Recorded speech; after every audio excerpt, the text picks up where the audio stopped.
ಮಲ್ಲಿಕಾರ್ಜುನ್ ಖರ್ಗೆ ಅವರು ಒಂದು ಹೇಳಿಕೆನ ಕೊಟ್ಟರಲ್ಲಿ ಯಾರ ಹೆಸರು ತಗೋಬೇಡಿ ಪಕ್ಷ ಒಗ್ಗಟ್ಟಾಗಿ ನಡೀತದೆ ಅಂತ. ಆದ್ರೆ ಬಿಜೆಪಿ ಅದನ್ನ ಕಾಂಗ್ರೆಸ್ 4 ಭಾಗವಾಗಿದೆ. ನೋಡಿ, ಬಿಜೆಪಿ ಅವರಿಗೆ ಅವ್ರ ಪಕ್ಷ ನೋಡ್ಕೊಳಕ್ ಹೇಳಿ. ಖರ್ಗೆ ಸಾಹೇಬ್ರು ನಮ್ಮ ಪಕ್ಷದ ವರಿಷ್ಠರು, ಹಿರಿಯರು. ಅವರಿಗೆ ಅನುಭವನೂ ಇದೆ, ಆ ವಯಸ್ಸು ಇದೆ. ಯಾರಿಗನ ಸರಿಪಡಿಸೋದು, ಬೈಯೋದಿರ್ಬೋದು, ಶಿಸ್ತಿಗೆ ಹಾದಿನಲ್ಲಿ ನಡೆಸೋದಿರ್ಬೋದು, ಅವ್ರಿಗೆ ಅಧಿಕಾರ ಇದೆ. ಬಿ ಜೆ ಪಿಗೇನಿದೆ ಅದ್ರ ಬಗ್ಗೆ? ಈಗ ಯುವಕರಿಗೆ ಶಿಸ್ತು ಹೇಳ್ಕೊಡೋದು ತಪ್ಪ? ಬಿ ಜೆ ಪಿನಲ್ಲಿ ಶಿಸ್ತಿಲ್ಲ. ಅದಕ್ಕೆ ತಾನೇ ಇವತ್ತು 7-8 ಜನ ಅಡ್ಡ ಮತದಾನ ಮಾಡಿರೋದು. ಅದಕ್ಕೆ ತಾನೇ ಇವತ್ತು ಮಂಜುನಾಥ ಸ್ವಾಮಿ ಹತ್ರ ಹೋಗ್ತಾ ಇರೋದು.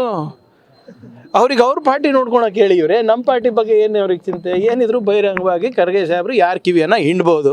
ಆ ವಯಸ್ಸಿದೆ ಅವರಿಗೆ, ಆ ಅನುಭವ ಇದೆ.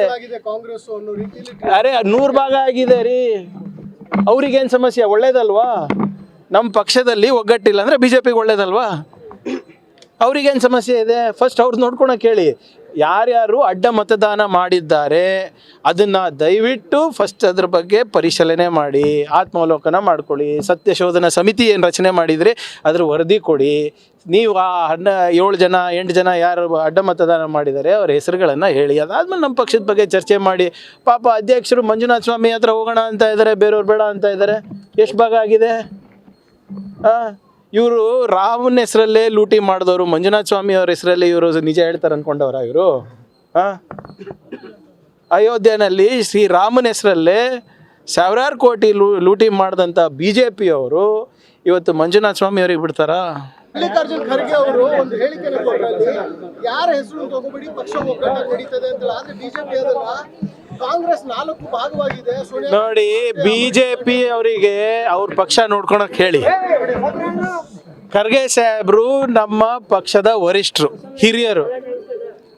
ಅವರಿಗೆ ಅನುಭವನೂ ಇದೆ, ಆ ವಯಸ್ಸು ಇದೆ. ಯಾರಿಗನ ಸರಿಪಡಿಸೋದು, ಬೈಯೋದಿರ್ಬೋದು, ಶಿಸ್ತಿಗೆ ಹಾದಿನಲ್ಲಿ ನಡೆಸೋದಿರ್ಬೋದು, ಅವ್ರಿಗೆ ಅಧಿಕಾರ ಇದೆ. ಬಿ ಜೆ ಪಿಗೇನಿದೆ ಅದ್ರ ಬಗ್ಗೆ? ಈಗ ಯುವಕರಿಗೆ ಶಿಸ್ತು ಹೇಳ್ಕೊಡೋದು ತಪ್ಪ? ಬಿ ಜೆ ಪಿನಲ್ಲಿ ಶಿಸ್ತಿಲ್ಲ. ಅದಕ್ಕೆ ತಾನೇ ಇವತ್ತು 7-8 ಜನ ಅಡ್ಡ ಮತದಾನ ಮಾಡಿರೋದು. ಅದಕ್ಕೆ ತಾನೇ ಇವತ್ತು ಮಂಜುನಾಥ ಸ್ವಾಮಿ ಹತ್ರ ಹೋಗ್ತಾ ಇರೋದು. ಅವ್ರಿಗೆ ಅವ್ರ ಪಾರ್ಟಿ ನೋಡ್ಕೊಳಕ್ಕೆ ಹೇಳಿ. ಇವರೇ ನಮ್ಮ ಪಾರ್ಟಿ ಬಗ್ಗೆ ಏನು ಅವ್ರಿಗೆ ಚಿಂತೆ? ಏನಿದ್ರು ಬಹಿರಂಗವಾಗಿ ಖರ್ಗೆ ಸಾಹೇಬ್ರು ಯಾರ ಕಿವಿಯನ್ನು ಹಿಂಡ್ಬೋದು. ಆ ವಯಸ್ಸಿದೆ ಅವರಿಗೆ, ಆ ಅನುಭವ ಇದೆ. ಕಾಂಗ್ರೆಸ್ ಅನ್ನೋ ರೀತಿಯಲ್ಲಿ ಅರೆ 100 ಭಾಗ ಆಗಿದೆ ರೀ. ಅವ್ರಿಗೇನು ಸಮಸ್ಯೆ? ಒಳ್ಳೇದಲ್ವಾ? ನಮ್ಮ ಪಕ್ಷದಲ್ಲಿ ಒಗ್ಗಟ್ಟಿಲ್ಲ ಅಂದರೆ ಬಿ ಜೆ ಪಿಗೆ ಒಳ್ಳೇದಲ್ವಾ? ಅವ್ರಿಗೇನು ಸಮಸ್ಯೆ ಇದೆ? ಫಸ್ಟ್ ಅವ್ರು ನೋಡ್ಕೊಳಕ್ಕೆ ಹೇಳಿ. ಯಾರ್ಯಾರು ಅಡ್ಡ ಮತದಾನ ಮಾಡಿದ್ದಾರೆ ಅದನ್ನು ದಯವಿಟ್ಟು ಫಸ್ಟ್ ಅದ್ರ ಬಗ್ಗೆ ಪರಿಶೀಲನೆ ಮಾಡಿ, ಆತ್ಮಾವಲೋಕನ ಮಾಡ್ಕೊಳ್ಳಿ. ಸತ್ಯಶೋಧನಾ ಸಮಿತಿ ಏನು ರಚನೆ ಮಾಡಿದರೆ ಅದ್ರ ವರದಿ ಕೊಡಿ.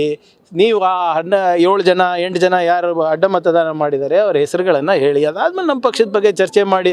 ಪಾಪ ಅಧ್ಯಕ್ಷರು ಮಂಜುನಾಥ ಸ್ವಾಮಿ ಹತ್ರ ಹೋಗೋಣ ಅಂತ ಇದ್ದಾರೆ, ಬೇರೆಯವ್ರು ಬೇಡ ಅಂತ ಇದ್ದಾರೆ. ಎಷ್ಟು ಭಾಗ ಆಗಿದೆ? ಇವರು ರಾಮನ ಹೆಸರಲ್ಲೇ ಲೂಟಿ ಮಾಡಿದವರು, ಮಂಜುನಾಥ ಸ್ವಾಮಿ ಅವ್ರ ಹೆಸರಲ್ಲೇ ಇವರು ನಿಜ ಹೇಳ್ತಾರೆ ಅಂದ್ಕೊಂಡವ್ರ ಇವರು? ಅಯೋಧ್ಯೆಯಲ್ಲಿ ಶ್ರೀರಾಮನ ಹೆಸರಲ್ಲೇ ಸಾವಿರಾರು ಕೋಟಿ ಲೂಟಿ ಮಾಡಿದಂಥ ಬಿ ಜೆ ಪಿಯವರು ಇವತ್ತು ಮಂಜುನಾಥ ಸ್ವಾಮಿ ಅವ್ರಿಗೆ ಬಿಡ್ತಾರಾ?